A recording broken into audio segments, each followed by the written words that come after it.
Yeah, really, really warm welcome to Sangha Night. So we're continuing this theme.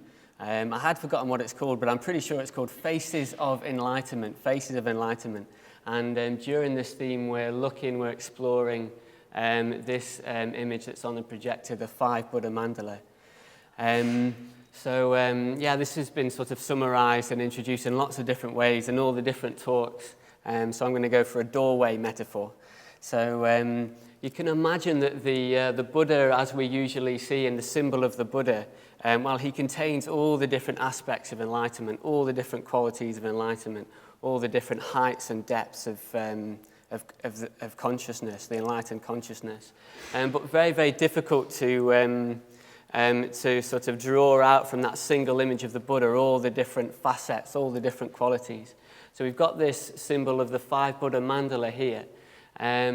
And it's a bit like the one Buddha opening up like a doorway into 5 more doorways. And through these doorways, we can experience more particular qualities of enlightenment. So there's a wealth of imagery, of symbolism that can, through this symbol, hook our emotions, really engage our emotions, engage our volitions, and draw out energy that can transform us into something bigger, something greater. So that's what we've been looking at over the last quite a few weeks now. And tonight we've looked at each one of the Buddhas individually, and tonight we're starting to go back round the mandala. So we're going to have a look again at Akshobya and looking at one of his qualities in particular. So Akshobya is the blue Buddha at the bottom of the mandala. Here's a bigger image of him. So I'll just give you a minute just to look at that image of Akshobya, and also again thanks to Pete for creating this wonderful blue shrine to really evoke some of the qualities of Akshobya as well.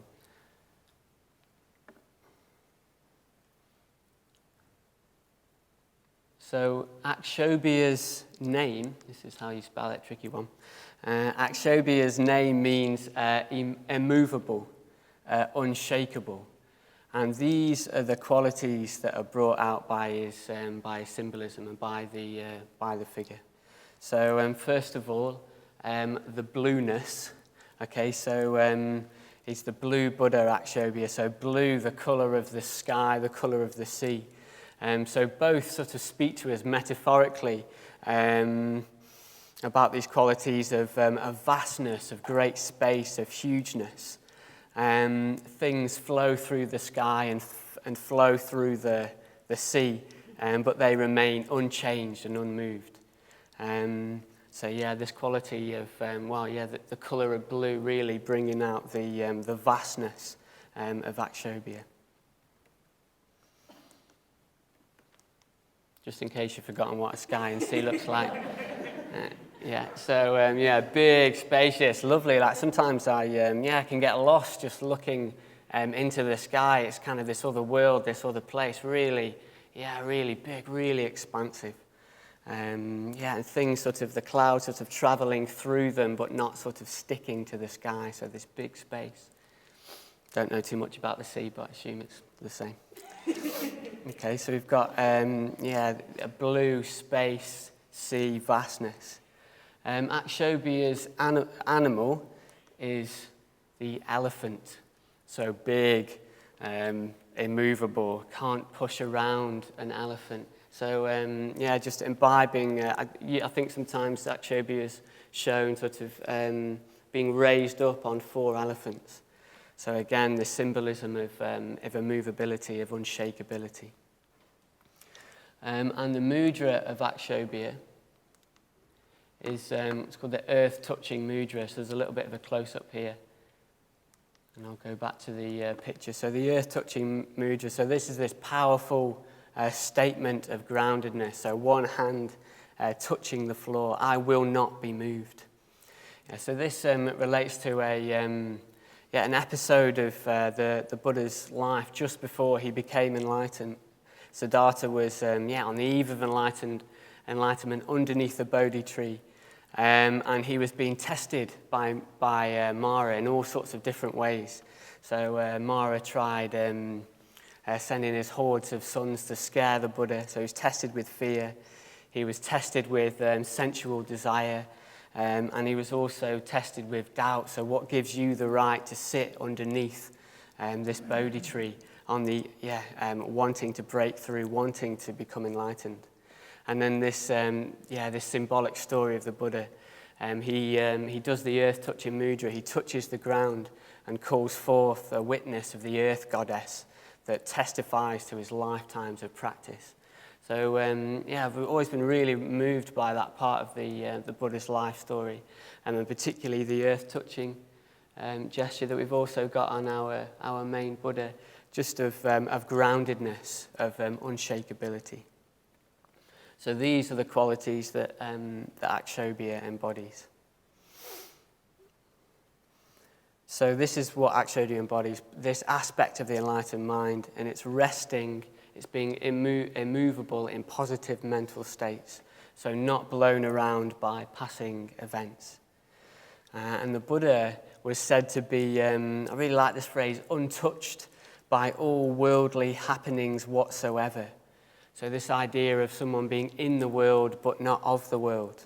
So in the world but not of the world.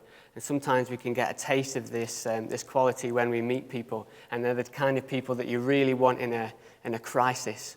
So in a crisis, you want people who can both engage but are not moved, not blown around by the situation. So this is the symbol that Akshobya is. This is the quality that Akshobya is symbolizing. One of the qualities is not being blown around by passing events, in the world but not of the world, immovable, unshakable.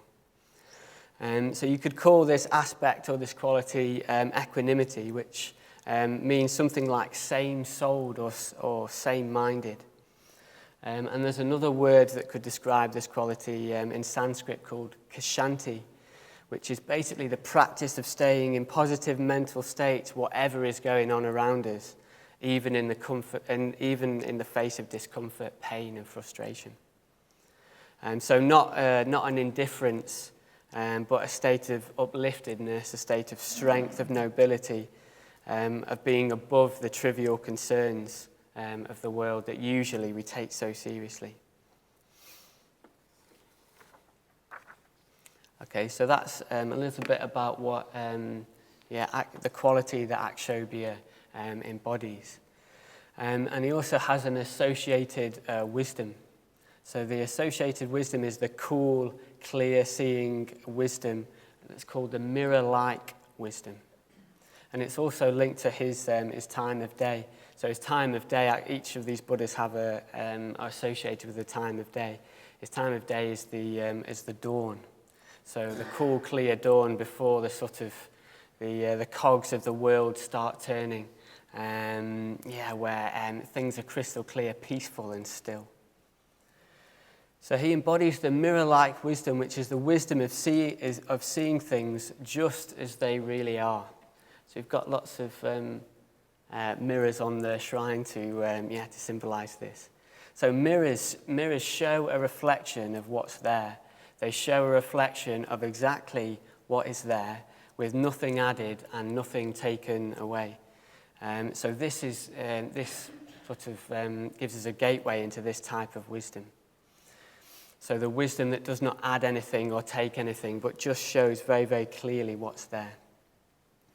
And this wisdom forms the basis of Akshobya's unshakable quality.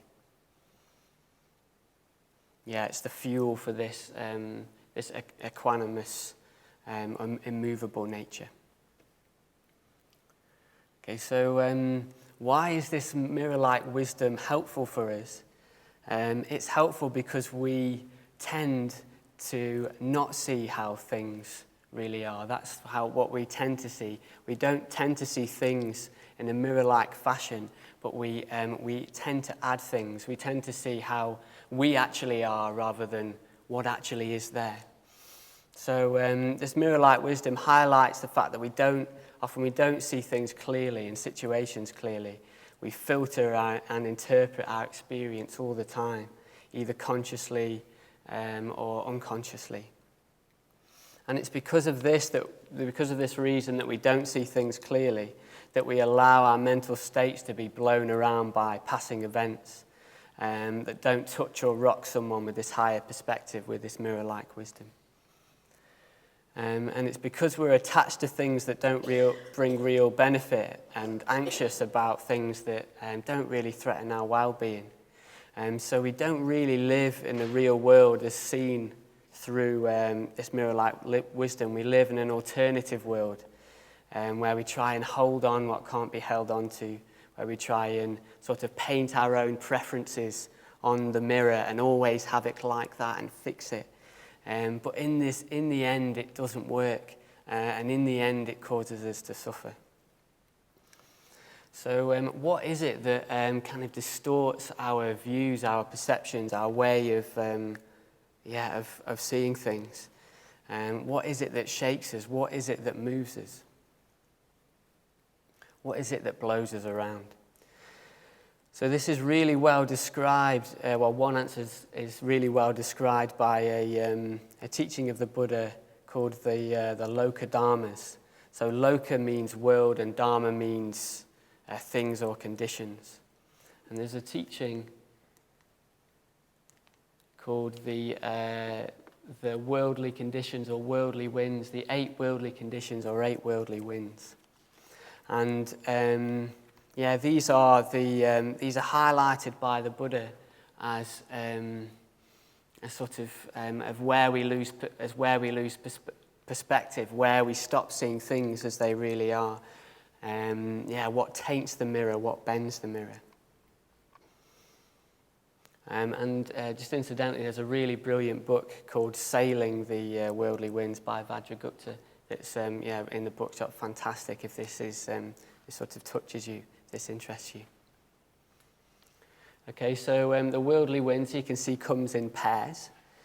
So we've got gain and loss, fame and infamy, praise and blame, pleasure and pain, and I'll be offering a few more other translations as well, other ways of thinking about them. So they're from the Buddha, and they describe the inevitable changing conditions of life. So these are the inevitable, you could say, conditions or winds that blow through life. And they're arranged in pairs to help us, basically to help us all see well. We're obviously drawn to one side of the column. We obviously want gain, fame, praise, and pleasure, and try our best to avoid loss, infamy, blame, and pain. So we're obviously drawn to one side. But the Buddha describes basically that, these are all inevitable, so we cannot control our world to such an extent that we'll never experience the things that we don't want to. And in this way, the stronger or the more tightly we hold on to wanting to experience, the sort of, I call it the good side, the left side. The more we hold on to that, the more we're actually blown around by these changing winds, these changing conditions. And interestingly, the Buddha describes the difference in response to these worldly winds for an uninstructed person and an instructed disciple. So someone who's practicing the Dharma and someone who hasn't heard the Dharma isn't practicing. And interestingly, he says, so these worldly winds arise for both alike. The difference is that for someone who's uninstructed, they don't reflect that what has arisen is impermanent, and therefore they don't see it for what it really is, and then because of that, your mind becomes consumed by it. So if we don't have, I really like this teaching. Just sort of lays bare the kind of obvious but difficult to name. So if we don't have a perspective on these worldly winds, if we don't see them, name them, and reflect that they're impermanent, our mind can become consumed by them. So we can get tied up in them. And for the disciple who has heard the Dharma, has heard the teaching, they do reflect on the impermanence. They do see the worldly winds for what they really are, and their minds aren't consumed by it. So we usually use these guides for interpreting, what are good and what are bad outcomes, and base our lives on happiness, on getting gain, fame, praise, pleasure, and trying to avoid the opposite. And it never sort of quite sinks in that we're going to get both. We're not going to be able to control our experience where we'll always have what we want. Yeah. So what is wrong with basing our lives on these worldly winds? So in the end, basically, they're not good guides for what actually benefits us in the long run. So the metaphor of the wind is a really good one, I think. So the winds blow and we can't control how and when and the direction. So we'll all experience these in our lives. Yeah, so in any given situation, there may be many things that are completely out of our control.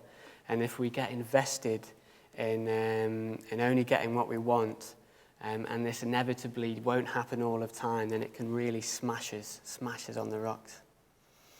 However, if we start bringing more awareness and start trying to rest less and less of our lives, less and less of our happiness on these worldly winds, and try and loosen their hold on us, we're more likely, more of the time in the long run, to be more fulfilled, more satisfied, happier.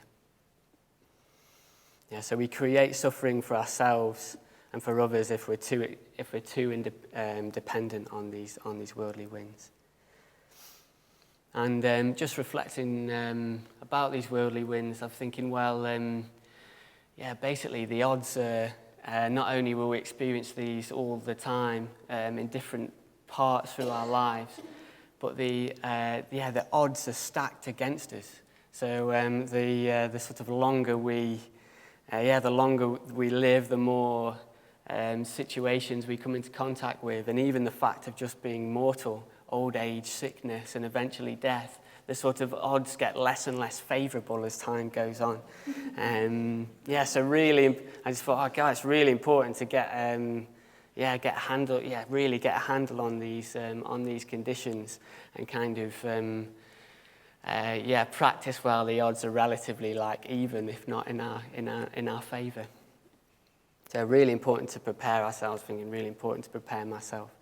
So really important to recognise the danger and limitations of a kind of life that's based on these worldly winds, because they can change so quickly.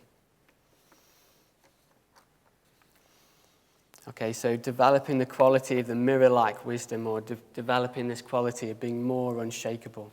So if we want to be more unshakable, we need to learn to see through these worldly winds, to become more immune to them, and to stop interpreting our lives through them and by them. So one way we can do this is recognize them and name them. So just become aware that we're blown around by gain and loss, fame and infamy, whatever it is, just name it.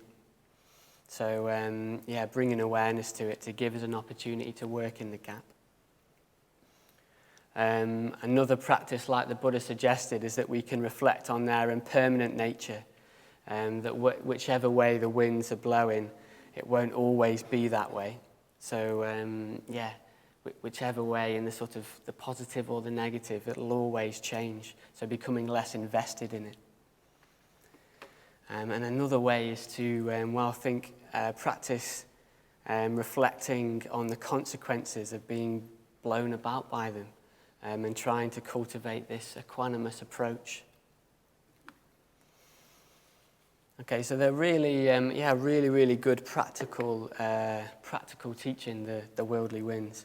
And I'll go through them one by one. And as I go through them, try and think of your own examples, how these play out in your everyday life. So Vajragupta in his book makes this really good point that probably the most helpful way of using this teaching is to think of small everyday situations and the things that most of the time sort of go unnoticed.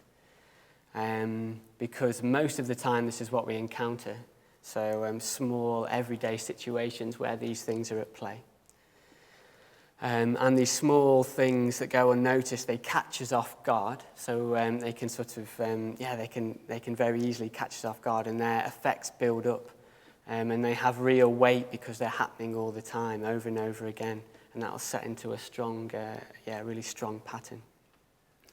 So there's a good quote from Sangharakshita about what I'm talking about really is like habitual karma, the things that we do every day, all the time.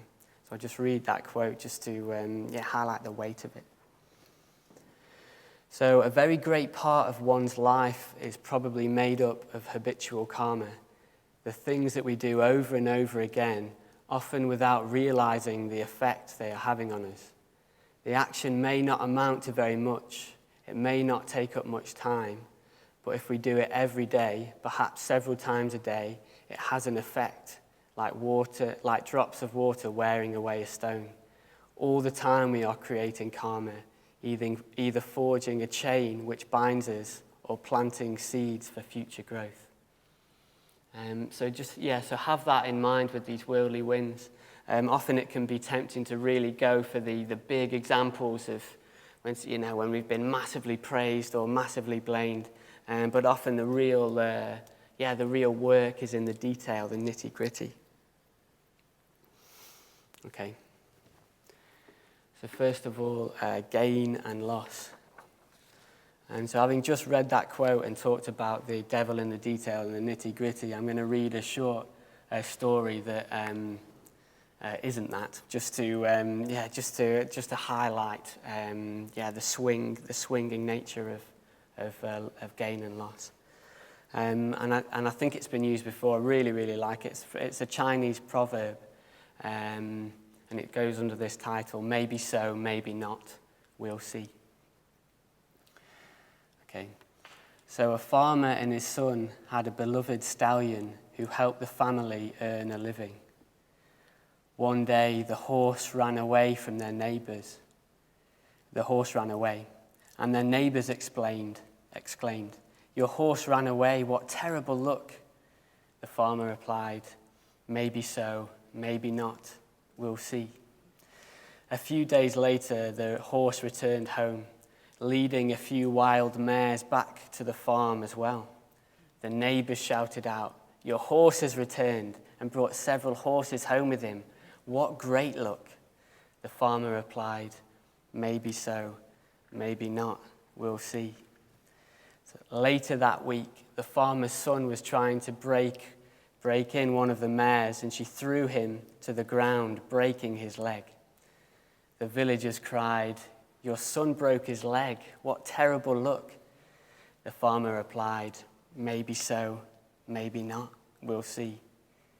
And a few weeks later, soldiers from the National Army marched through the town, recruiting all the able-bodied boys for the army. They did not take the farmer's son, still recovering from his injury. Friends shouted, "Your boy is spared, what tremendous luck!" To which the farmer replied, "Maybe so, maybe not, we'll see." Okay. So,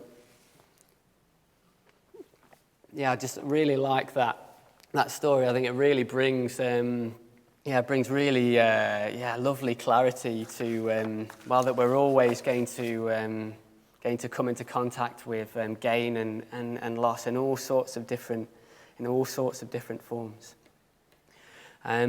So coming from the breaking in of horses and being conscripted to the army, like in the devil in the detail of our everyday life. So driving is a really good area or an example of this. So driving along, whether people let us out or not, whether there's a parking space or not, if there's traffic or not. So there's all these sort of minute things that happen in driving, whether people give us the wave, where's my wave, I'll let you out, all these little things that, that sort of fill the driving experience with examples of gain and loss. Trying to get a seat in a cafe, elated when there's one seat left for you or one table left for you, feeling like blessed by the universe, or frustrated or despondent if there's no seats left or when they're full. So there's all these little examples of gain and loss for our everyday lives. Like for myself, I've got this thing about my special mug in the community, which is basically understood sort of silently as kind of my mug in the community, but we might have guests and they might use my mug, and I think, where's my mug gone? They don't know the rules of the mug, and the same with the bowl, and so we've got all this, all these little examples that, that we experience, all these twinges of gain and loss in our lives. But basically, we can never control it all. We can never always have what we want, always gain, always win. Sometimes we get what we want. Sometimes we don't. And we can experience the worldly winds of gain and loss in respect to almost everything. So possessions, relationships, money, time, anything that we can relate to in terms of that is mine or I want. So there's this constant blowing of this worldly wind of gain and loss. And the mirror-like wisdom, the mirror-like perspective on this would be like for all the pairs of the worldly winds, and just seeing things as they really are, seeing that we won't always get things our way, we won't always get what we want. So, if you're being blown around by particularly by gain and loss, and maybe particularly by material possessions, you could reflect that, everything that is ours is on loan. So we basically can't hold on to anything. Ultimately, in the end, it all just sort of ends up in some boxes with people deciding what to do with it. And really, so that I think really helps us learn the value of simplicity, and to think more objectively about, what do we actually need? And there's lots of different examples of people who live very, very simple lives and are clearly happy, and others that have a life full of possessions and aren't fulfilled. So getting and even if we got everything we want, material or otherwise, that wouldn't make us happy, that wouldn't sort of fulfill us. So it might be something that we wanted to explore in our small groups, the relationship of gain and loss. Okay, the next one. So a few different things to go on here. So we've got fame and infamy, status and lack of status, and being popular or unpopular. Quite a while ago now, I was trying to. I'd given up alcohol. I'd given up drinking, and the way that I was sort of navigating the world of pubs, because I still wanted to see my friends, and still, half of me was still wanting to engage in that environment, was to drink alcohol-free beer, which basically looked enough like beer for me to feel relaxed, and other people to feel relaxed around me. So this went, I was doing this for quite a long time. It was going really, really, really well. Until maybe I won't name the bar actually, but I went to a particular bar, and I asked for and it was sort of managed by this really cool-looking guy. Really, it's just so good. That sometimes you get those barmen, you think, wow, all the kind of right tattoos in the right places, and all the sort of, and all the rips in the right places. Really, So there's this sort of, this response from me. And I still had some integrity. So I said, okay, so I like an alcohol-free beer. And he just looked at me coolly and said, we don't have any. Well, actually, what happened was I listed all the alcohol-free beers I knew. He said, no, no, no, and then don't have any. And I was also ordering some drinks for my friends, so I remember I ordered 3 Amstels and a pint of Coke, and he gave me this sort of look. And he was, as he was pouring the 3 Amstels, I just felt the wind of being sort of having some status or wanting to feel popular in his eyes, just sort of tipped me over the edge. And I said, make it 4 Amstels. And really disastrous consequences after that night. It completely took me by surprise. And what was even more interesting was, sort of on the face of it, I really there was no reason for me to care what this person thought. He'd never remembered me. I wouldn't sort of remember him if I came across him again. But there it was, this real yearning to have some status in this person's eyes, whatever that status is. So it sort of, I hadn't premeditated what a strength of resolve, and it took me unawares.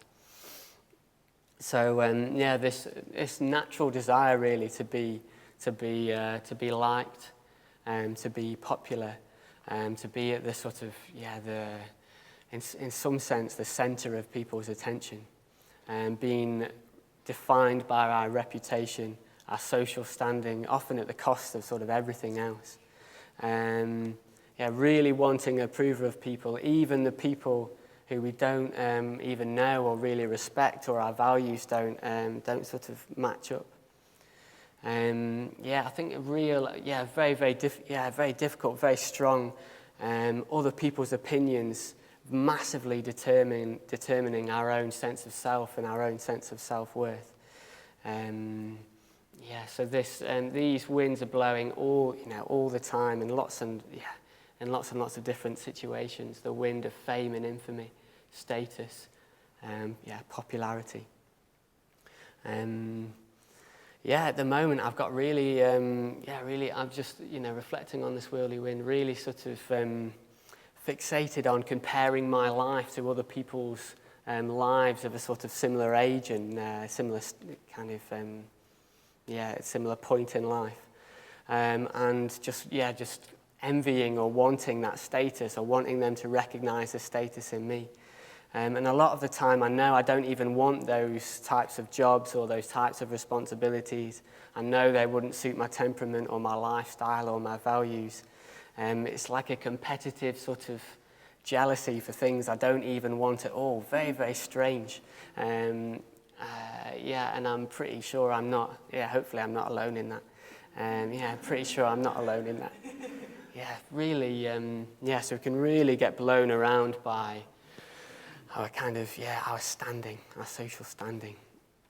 Particularly, I don't want to talk too much about, or even at all really, about social media. But it's always worth a cursory comment at this point that social media is particularly it really fuels this, doesn't it? And I often wonder,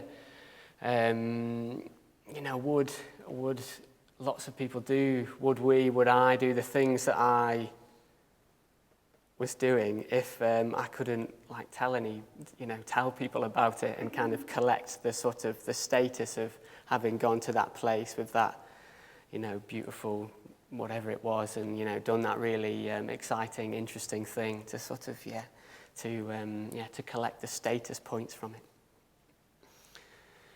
So again, so these winds are always going to be blowing these different pairs, these opposites. And again, the mirror-like wisdom is basically seeing that no matter what we do, we won't be able to control our sort of status, popularity, fame. It'll always swing. It'll always be dependent on so many things out of our control. So the worldly wind of fame and infamy, and now for praise and blame, or approval, disapproval, a sort of like compliments or criticism. So really similar to the fame and infamy, the status, lack of status. So it's all involved with other people and other people's like perceptions of us. I'd really clear examples of this when working with children, actually doing the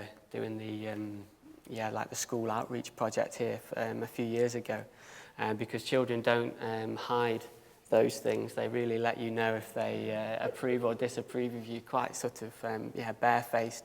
And I do the same. I'd lead the same sort of meditation in the same way to a group of children, and some would finish and just really love it, really approve of my life and everything that I was doing and everything that I said, and some of them would just give me a look like, you are completely mad, completely wasting your time, just completely disapproving. And it's like for the, I think it's often like it's for the same thing, basically, for the same thing. It's taken by different people in different ways. Yeah. And the more, it's a bit weird bringing it up as I'm doing it, but the more talks I give and the more sort of upfront stuff I do, it's a very interesting one to sort of deal with praise and blame, for standing in front of people and trying to communicate something. And what I have noticed, it's been blowing today, is that giving a talk gets harder and harder and harder to write the more and more you worry about praise and blame. And even the positive, like the more I kind of go for, they'll really like me for, what I say this, or oh God, this is going to be awful, they're going to blame me. And the more I kind of go into that, the harder it gets to sort of find my way to communicate clearly. So really, this one particularly really blows me around, blows and can blow us around. So this mirror-like wisdom, seeing that these things, we'll never get what we always want. We'll never be absolutely praised or absolutely blamed for anything. So we could reflect that just wanting everyone's approval just means living life according to other people and who we're around and the scripts they give us and what they like. And basically we never find out what it means to be ourselves, who we actually are. And just again thinking how strange it is to, strange, understandable, but strange to want approval from people who don't share our values. So those last two worldly winds, praise and blame and fame and infamy, as I say, they're sort of linked, they're tied together. And a good thing to do is to spend some time on your own, maybe if you can even go on a solitary retreat, and when you're on your own for long enough, you actually find out what you actually want to do or not do. That's because no one's watching you, no one will know what you're doing. So it's an opportunity to be sort of free from that.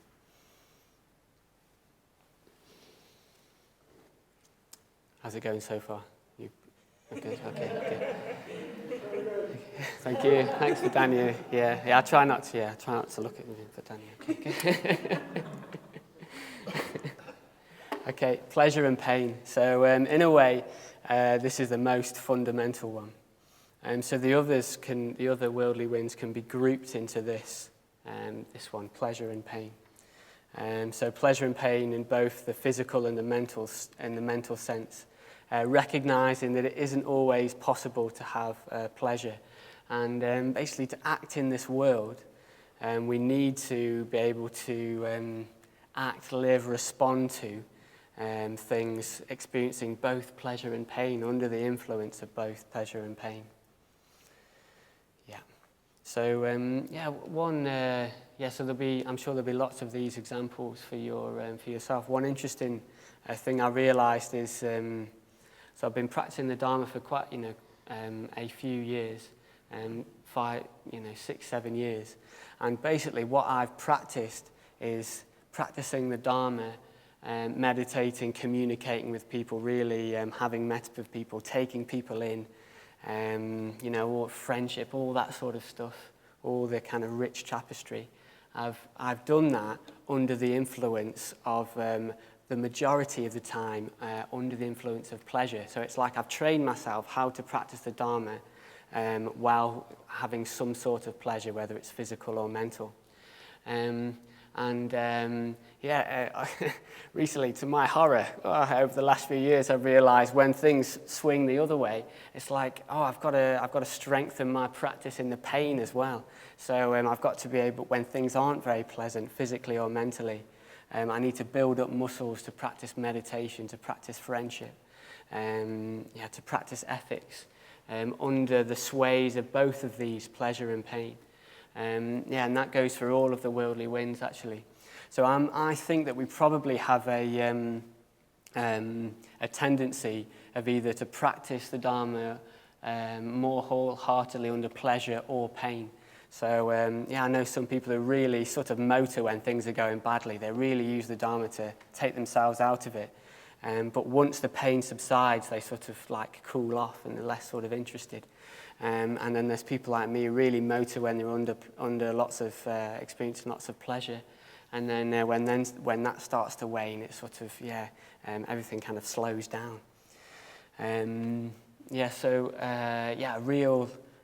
Recognize an ability to practice and live under both of these conditions.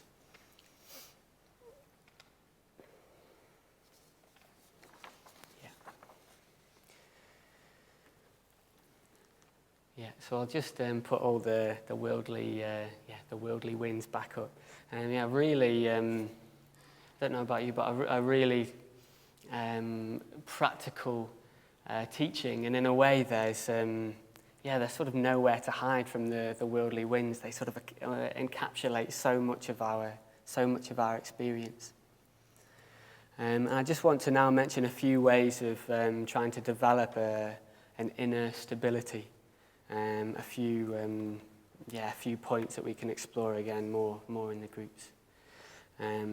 So they come under the headings of ethics, meditation, wisdom. So the classic threefold path, really. So how to develop an inner stability, how to become unmovable, how to maintain and cultivate this mirror-like quality, this mirror-like wisdom of not being blown around, as seeing things as they are. So the practice of the 5 precepts. So the 5 precepts are an alternative, you could think about them as an alternative framework for making and deciding how we live our lives that are separate from this framework. So there's an alternative set of tools that we can use and decide how we respond.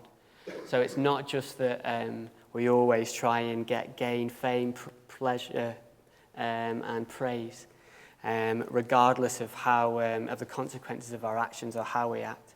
But we can use the 5 precepts: kindness, generosity, stillness, truthfulness, and awareness. So the precepts provide an alternative way of acting, an alternative motivation to act as well. So they don't necessarily, in the short term, always result in these consequences. So the precepts are much more rounded, much more grounded in reality, much longer term perspective that takes into account our own mortality as well. So the precepts are a way of deciding, well, what motivates me, what motivates the way we act, the way I act. And also they're a way of judging success. So how liberating it would be to judge the success of something that we do, not on these which sort of come and go and are depending on who's watching or what type of people are around, but on something much more deep, much more fundamental. So the success of our actions based on how closely or how fully we've acted from the precepts. So that's ethics. Meditation. So practicing the mindfulness of breathing, cultivating mindfulness allows us space not to react from these forces, from these conditions. And I was thinking in particular, metta is, again, separate from these worldly winds. And self-metta separate from these worldly winds. And that just feels particularly important. So self-metta can act as a rock that we base our sense of worth on, that is independent of all these conditions, independent of these worldly winds. So the cultivation of mindfulness through the mindfulness of breathing and the cultivation of metta is separate from that framework.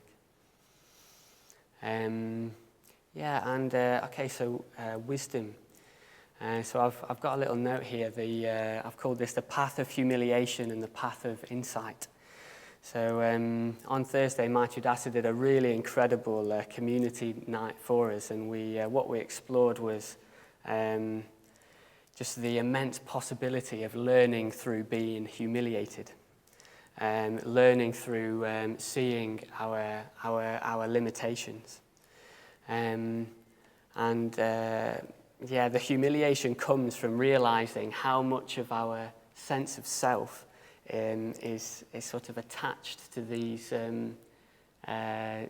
winds, to getting what we want, to gain fame, praise, and pleasure.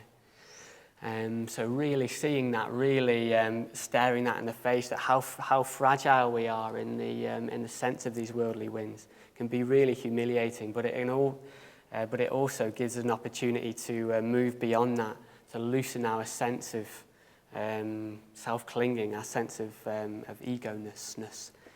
And all this requires an attitude of gentleness. So if you go after your sense of self with a sledgehammer, it sort of won't work. It'll just like slip away. It'll disappear. So having this act of gentleness towards ourselves, that this is in fact the situation we find ourselves in, and we can loosen them. We can loosen it. Yeah, and then the last point I want to make is, well, together we can create a culture of not relating to each other through these worldly winds. So this was really highlighted to me a few years ago. My dad came to stay with us, stay with the community, and get involved in, I think it was the winter mornings that run at Christmas. And he said, it's really strange to come to a place and not be asked what it is you do. So what's your job? What is it that you do? Which is a sort of usually a way of saying, I'm trying to work out your status, and I'm trying to work out basically where you sit on that scale. I think that's really, really valuable. And together we can create a community, a way of relating to each other that isn't based on these worldly winds. Thank you.